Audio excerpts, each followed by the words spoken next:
Ladies and gentlemen, today's album review is for Hollywood Undead's sophomore album, Swansongs.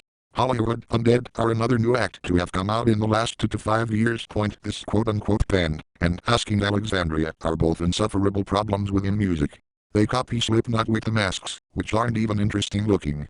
As an album that spawned 5 singles, it starts off with pure stupidity. The first track is titled Undead, and you will immediately find that it has a sample of the lead melody for Ozzy Osbourne's Crazy Train. Really? Crazy Train? That's the first thing to come from your musical palette for a sample lead. These so-called musicians are probably preparatory students from rich families who happened to have been driving through Beverly Hills and decided they all wanted to stop at one of the recording studios, nag the producers, while flaunting rolls of cash and checks to make up for what wasn't on them in that day, and voila! The 6 of them acquired a recording contract. To be honest, that song, and Ozzy Osbourne in general, need to take a hike. There are songs by that man that make me feel like I'm stuck on a school bus with Laurenica Rockets with her 1-liter soda bottle, stack of clamshell VHS tapes and half-inch roll-out tapestry rug mat. There was a time when I used to be in the school band, more like the first few years. I was a bass clarinet player, and all I could hear in my left ear were the saxophonists and trumpeters playing that opening riff over and over. They were the ones who I learned about this song from. But more on Ozzy, another day. Because this group is rapping, there's a whole green diarrhea slew of terrible lyricism, from the opening track, right until the end. Here is just one of the verses from this appalling song. White boys with tattoos, pointing right at you, we're breaking everything, are rowdy like a classroom pack of wolves cause we don't follow the rules, and when you're running your mouth, our razor blades come out, because there's nothing in my life, except my dick and what I spit, so my dick is in my hand, when I respond to faggots talking shit. Speaking of fag, already wrapped with the drag, we killed him then we stuffed his body in the Cadillac. Why are you using faggot? If you feel comfortable using derogatory terms like they are homing missiles, then why not use nigger, as well? I feel very sorry for your family, but they are probably Section 8 white trash anyway. The track Sell Your Soul sounds emo at the beginning, and the vocals are horrible. Another cringeworthy sample can be found in the most recent single from this album, Everywhere I Go. When I start drinking, my dick does all my thinking. Those want to be seen with me and I like their big, fake titties, teacups with extra filling. Take it out. Let me lick it quickly. Calm down. It's just a hickey. I'll blame it on this whiskey sipping gets me tipsy. Drink fast and enjoy your bus. Take back streets to avoid the fuzz. I wanna take you home but your friends won't let you. I got a 40 in my Ford Fiesta. Buy beer or pay the rent. My signing bonus was quickly spent, so I'll beat my meat like I'm a fucking butcher, and I'll poke the pussy like I'm Ashton Kutcher. A Ford Fiesta. Have you ever seen one of those cars? The song is repetitive, regardless of everything else that drags it down. How dare anybody encourage these so-called recording artists to produce and release such non-taste abominable trash? I'll display the lyrics again just so you can be reassured that you weren't hallucinating. There are many talented musicians around the United States and outside of the United States, especially, who don't have what it takes to acquire the financial means to release even an extended play, let alone make an easily surviving income off of it. Yet the unthinking majority of idiots in this country had the inclination to make them chart on the Billboard Top Hard Rock Albums at number 3. Position 22 on the Billboard 200. No other place is a complete bore. It sounds like depressing R&B. Whoever is attempting to sing in number 5, the track, has a horrible voice. This was actually the second single from this album, and the second video, at that. By the way, why couldn't they think of a title for this track? Why do they keep mentioning Charlie Sheen, that terrible actor on that unfunny sitcom with depressing set lighting? Young is just a stupid song. It's just another one of their Fuck the Haters songs that's been copied over and over across the mainstream of rock and alternative groups.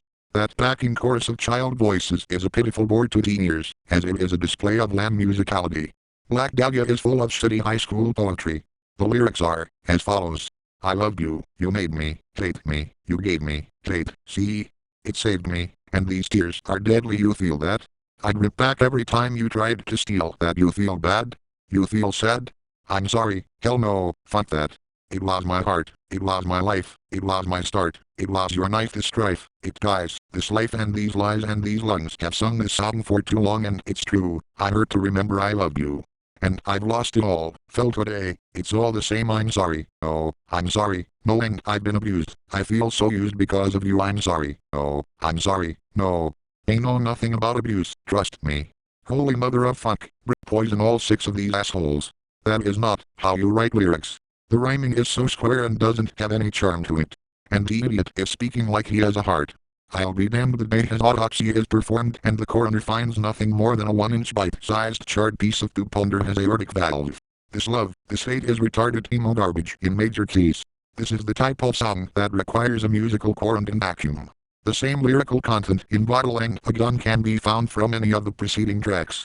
It was at this point that I needed to turn the album off for a while and do something to recover my well-being. I went and I listened to some real music, like the new Throes of Dawn album, or the new Frontline Assembly album, or the new Massive Attack album. The last few tracks do not make up for what has passed through my headphones before. The song City has some very shitty lyrics contained within it, as well.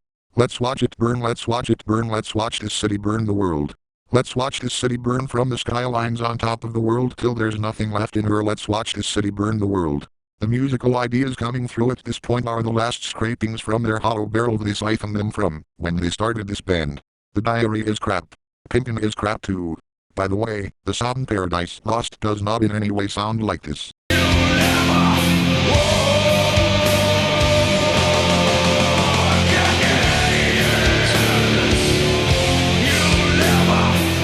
Or this.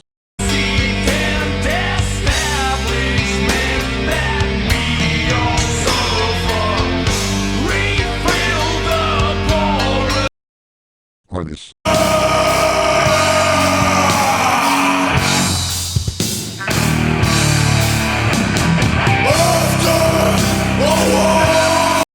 This is such a shit album. None of the songs are longer than 4.5 minutes and not one of them are musically pleasing to the ear. Every second of this album displays abject poor musical palate. Every line of their rap lyrics are indigestible wigger bullshit. The fans of this band are absolute morons and they can range anywhere from Section 8 wiggers to lower upper class frat boys leeching daddy's Cadillac and barely exceeding after first base. Any female fans are probably the male fans' emo scene kid girlfriends, and they usually choke your throat if you are in their sphere for more than 5 minutes. Jeez. If I'm wheezing because of your ecologically cruel air products, I can't imagine where, and at what time you ever feel physical comfort. Apparently, the members of this group are not all rapping during these songs, but how would I ever know without looking through liner notes or in some webpage that shows that information? You can barely hear them play any organic instruments, speaking emphatically about the guitars and bass. The drums always sound fake, as opposed to other bands with rapping elements, like Rage Against the Machine. So they could ditch the drum kit entirely, rely on the keyboard or a drum machine and that will give them more time for their headache-inducing rapping. This album, right here, is a crime against musicians. Every one of the members of this band and the producers of the said album should be arrested. This is not a band that shows like they will last. It's very clear they are a fad given how fast they rose to popularity. It's 2010 and they haven't even released a follow-up album. Whoever is listening to this band 5 years from now are probably the kids from high school who never graduated with honors and work shitty jobs. People in higher education and especially prestigious schools would never be fans of this band or this type of music, generally speaking. The thought of anybody listening to them in 5 years sounds absolutely depressing as 1 and 2 o'clock afternoon sunlight. The only thing I recommend anyone do in regard to this album is leave the room. If there is somebody playing it, take the CD to the bathroom garbage disposal at your local record store. If you find a copy of the album anywhere in someone's home, steal it, and the next time you're alone, go bury it in a hole, like they did with E.T.